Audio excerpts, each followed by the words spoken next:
I've believed that for a lot of my life, that Social Security is something I'm paying into, but it will have dried up by the time I need it. And I'm not alone. The way that we are treating Social Security, it is not in a solid, safe place. So Sanders has a Social Security Expansion Act that he wants to enact to make Social Security safer. It's about security, right? And expand it so that we are not in a situation in the future where people need Social Security and they're not getting it. And it's such an easy way that he plans to pay for this. This is so smart and so simple. He wants to remove the tax cap, for earnings above 250,000. And it's like, yeah, that's fair. If I get taxed for my $100, then you should get taxed for your more than $250,000 in the same way, right? I mean, just because you have more, now you get to be taxed less. That's really not that's really not fair. And yes, the number that they end up giving to the government in taxes is going to be higher than yours, but that's why taxes are based on a percentage. So remove the cap. Let it be fair. Let it be straight. And just by removing this cap, that will pay to expand Social Security and make it so that I can actually expect to get it when I need it when I get older. Now, for all of you people who say, oh my gosh, these millennials, these young folks have no work ethic, guess what? Right now, unemployment, which is defined by people who are not employed but they want to be, people who are actually actively seeking a job, is actually at a record high for young people. If you're in some sort of underprivileged area of society, your opportunities to even get a job are worse. So the people who need the jobs the most are having the most difficult time getting those jobs. Bernie has an act called Employ Young Americans Now Act, and the bill is just supposed to make sure that young Americans who want a job can get a job that pays decent wages and can, have the education to be able to get those jobs. So it just puts in a framework so that we can support the young people of this country that do want to work, because people think, oh, all these millennials don't want to work. No, we want to work. Sometimes we just can't. Maybe, all the people that have an easy time getting a job, can get decent wages when they work really hard. But there's a lot of areas, especially, areas that are poorer, where you need a certain level of wealth just to be able to get a job. This act really focuses on allowing young people to be productive members of society. And I love this because a lot of politicians, they really focus on saying, certain areas of the country, they don't work hard enough, but they don't provide this clear path, this framework, to grab our bootstraps off of, the bootstraps argument, pull yourself up by your bootstraps. Well, yeah, some people don't have the bootstraps.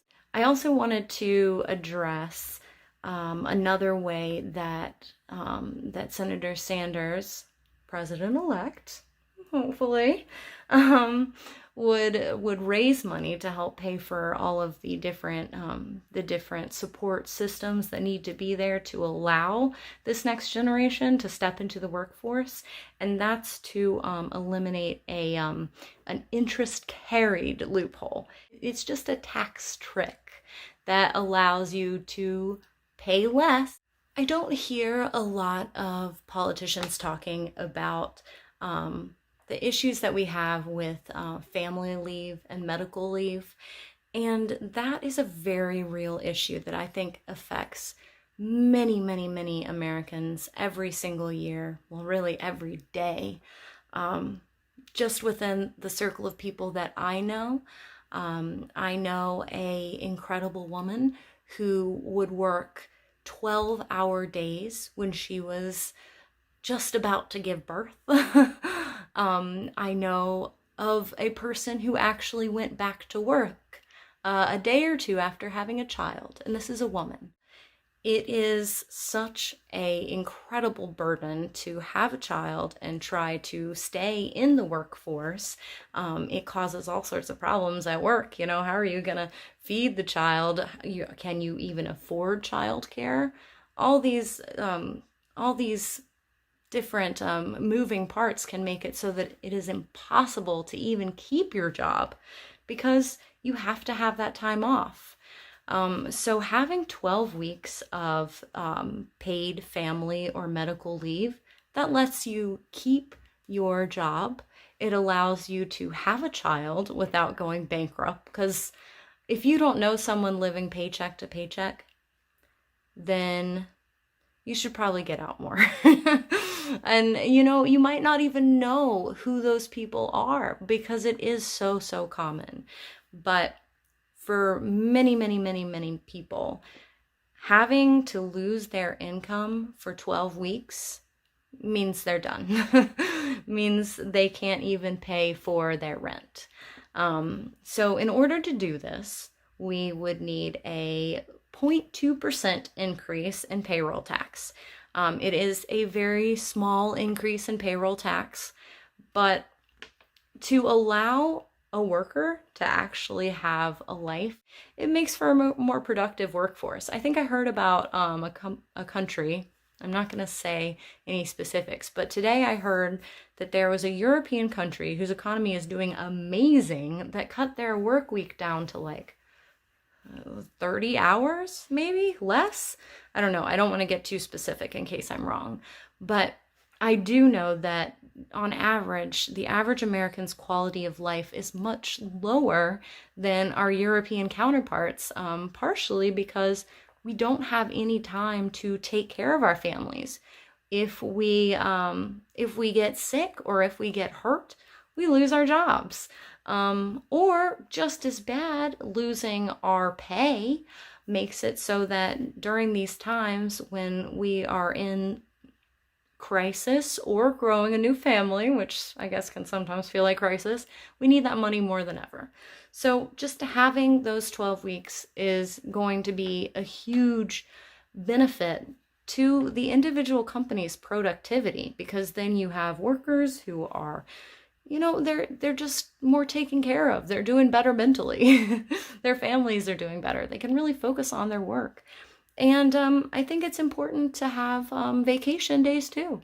10-day paid vacation for employees who have worked at least a year. 10-day paid vacation. And that's so unheard of in our system. But it is very, very common in other parts of the world. And if you're overworked, if you're overstressed, you tend to get sick more. And I personally know that I went through a period of time where I didn't sleep. I just worked really, really hard. And my ability to get things done was cut in half. So really, I was just spinning my wheels, and I wasn't more productive in society. So having the ability to, you know, take care of yourself is going to make you a better employee. And for all the people who say this would put unnecessary burden on, you know, smaller employers, I understand that. That would only be for employers who have at least 15 employees. So if you have 15 employees, you can, you know, space out your vacation days. It would work, I promise. 40% of Americans lack basic protections for their job, because if they're less than 50 employees working for their employer, they can get fired because they have some sort of sickness or some sort of crisis. So we want to make sure that the individuals that make this country so strong have the strength and the desire to live and thrive. Living in a family that struggled economically powerfully influenced my life and my values. Bernie Sanders, fighting to raise wages for American workers, leading the fight to guarantee health care for all, standing up for civil rights, seniors, veterans, and our children's future.